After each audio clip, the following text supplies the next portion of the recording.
அருள்சாமி அவர்களுக்கு இன்றைக்கு பிறந்த நாள். இன்றைக்கு அங்கே ஒரு 500 பேருக்கு வேட்டி சேலை, 1000 பேருக்கு அன்னதானம் போட்டார். இன்றைக்கு நான் மாதாடி ஒரு 30 பேர் முதல் கட்டமாக வேற ஒரு குழுவினாலும் ஒவ்வொரு கண்டிப்பாக புத்தாவன்னு சொல்லி அவரை பற்றி வாங்கி வந்துருக்குறேன். கொஞ்சம் பேர் கொடுக்குறேன், மற்றவங்களாம் தப்பாக நடத்துங்க. மறுபடியும் தான் கொடுப்பாரு, அப்போ வாங்கி மறுபடியும் செய்கிறேன். அவருக்கு இந்த பிறந்தநாள் சார்பில் விழுப்புரத்தாய் ஐயா அறக்கட்டளை சார்பிலும் நம்முடைய அம்மன் சக்தி வாய்ந்த இந்த திருக்கோயில் சார்பிலும் கோயில் பூஜை சார்பிலும் இந்த கோயில் நிர்வாகத்தின் சார்பிலும் ஊர் பொதுமக்கள் சார்பிலும் இந்த செவ்வாய் பச்சாடி அணைத்து அவர்களை வாழ்த்து சொல்லி எல்லாம் ஜோர கேட்டுக்கொள்ளும்.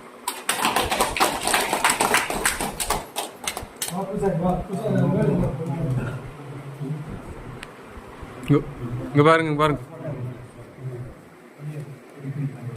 அப்படி இல்லைங்க.